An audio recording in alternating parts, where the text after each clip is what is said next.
아파트를 내가 매수하고자 하면 이제 선택할 수 있는 옵션이 세 가지가 있다고 보거든요. 첫 번째는 일반 매수고, 두 번째는 경매, 공매, 경공매라고 하고요. 세 번째는 아파트 청약이 있겠는데요. 일단 그 특징을 그냥 짧게 살펴보면, 우선 일반 매수는 우리가 흔히 많이 선택하는 방안이죠. 부동산에 가서 집을 보고 그 현재 시세에 맞춰서 구매를 하는 건데, 한 집을 실제로 봐야 하는 부분이 있고, 또 현재 시세 대비 구입을 하기 때문에 이 집이 앞으로 오를 거야 라는 그 가치 판단 능력이 있어야 되는 부분이 있고요. 두 번째는 이제 경매 공매인데요. 이제 경공매라는 것은 법원에 방문해서 시세보다 조금 싸게 살 수 있다는 장점이 있죠. 근데 평일날 시간을 내서 법원에 이제 방문을 해야 되고, 또 낙찰이 되면 세입자를 조율해서 명도나 이런 부분에 대한 약간의 부담감, 그리고 권리 분석에 대한 공부가 필요하기 때문에 그런 특징이 있는 반면에, 이제 아파트 청약은 세입자나 아니면 뭐 현장 방문할 일이 없죠. 아직 지어지지 않은,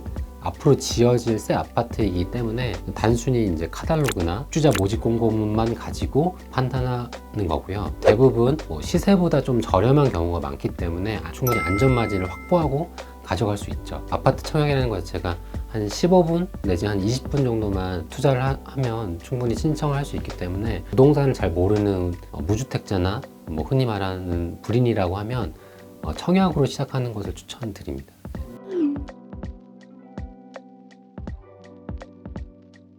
청약 자격이 됨에도 불구하고 청약을 신청 안 하시는 분들을 보면 이 분양가만큼 고스란히 현금을 갖고 있어야 청약할 수 있는 거 아니야?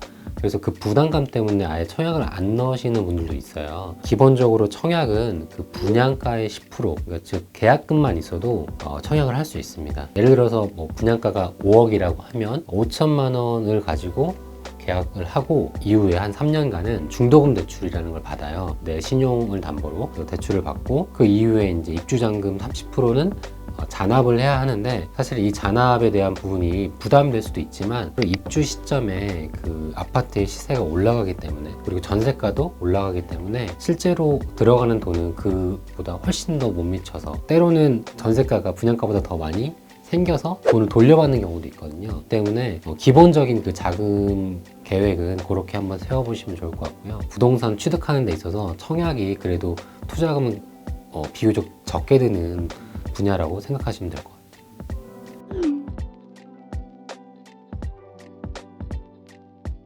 많은 분들이 이제 3기 신도시 기대하고 계실 텐데요. 3기 신도시가 2021년 7월부터 사전 청약제라는 것을 이제 실시를 하죠. 사전 청약제라는 거에 대해서 이제 개념을 한번 잡아볼 필요가 있는데요. 사전 청약제라는 것은 말 그대로 그 본 청약하기 약 한 2년 전쯤에 사전 청약제를 함으로써 그 무주택자가 가질 수 있는 좀 불안감을 미리 사전에 이제 해소하겠다는 거거든요. 그 사전 청약제를 미리 공부하려면 아파트 청약과 큰 틀은 다르지 않으니 올 7월 사전 청약제가 이제 실시하게 될 예정이니까 미리 아파트 청약을 미리 공부해 놓으시면 좋을 것 같고요. 7월부터 뭐 인천 계양, 그다음에 뭐 남양주 왕숙, 하남 교산 이렇게 순서대로 약 3만 호 가량 사전 청약을 공급한다고 하니까 미리 공급해서 사전 청약 기회를 좀 얻으셨으면 좋을 것 같고, 많은 분들이 생소하기 때문에 사실은 최대한 먼저 선점하는 것이 당첨 확률을 높일 수가 있습니다.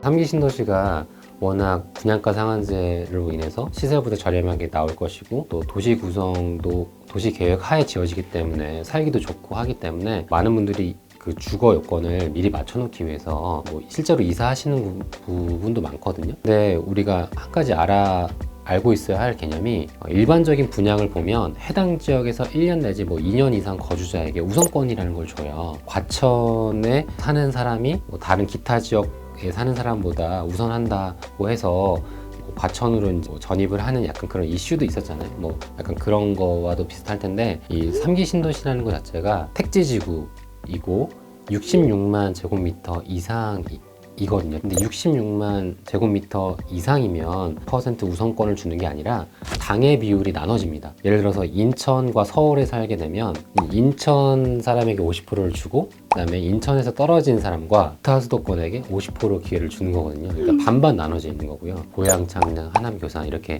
경기도권 3기 신도시라고 하면 당해 비율이 30%, 20%, 50% 이렇게 나눠져 있어요. 예를 들어서 내가 인천에 살더라 하더라도 하남, 교산, 고양, 창릉, 청양에 넣을 수 있는 거죠. 인천에 살고 있는데 3기 신도시 때문에 하남, 교산으로 이사를 가게 되면 그간에 쌓아놓은 인천의 당해 요건 1년이나 2년이 일단 사라지겠죠. 인천 자격에서도 기회를 박탈하고 이제 하남에서의 기회를 얻기 위해서도 1년이나 2년을 쌓아야 되는 거예요.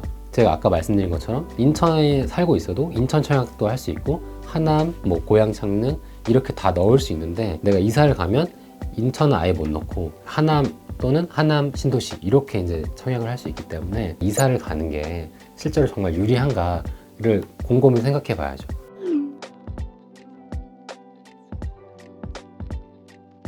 결국에는 욕심 조절이다라고 말씀드리는 거거든요. 왜냐하면은 청약 점수는 소중하고 좋은 단지, 좋은 타입을 선택하고 싶은 마음은 누구나 다 동일하단 말이에요. 그렇기 때문에 똑같은 생각으로 신청을 하면 떨어질 확률이 매우 큰 거죠. 그래서 저는 내 기대 수준에 한 60%만 만족해도 도전해 봐라 이렇게 말씀을 드리거든요. 약간 아쉬운 듯하게 당첨이 돼야 오히려 만족스럽고 계속 욕심을 부리면 특히나 요즘 같은 상승작은 시간이 흘러갈수록 계속 오르잖아요. 욕심을 좀 줄여서라도 먼저 당첨되는 게 좀 더 유리하다고 보고요. 두 번째로는 나와 같은 점수의 사람은 어느 단지에 넣을까, 어떤 타입에 넣을까 이렇게 반대로 생각을 해봤으면 좋겠어요. 그럼 내가 나 같은 사람이라면 84A 판상형에 넣겠네 라고 생각하면 나는 84C 타워형에 넣어야 되는 거고, 그래서 당첨이 되는 게 더 중요한 거거든요.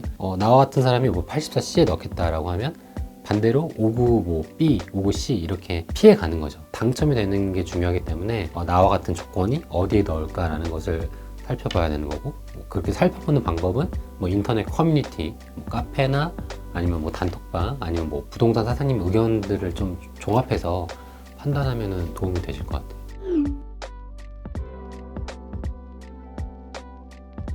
분양가 상한제 지역에서 시세보다 현저히 저렴한 곳들은 의무 거주 기간이 이제 따라붙게 되는 경우가 있거든요.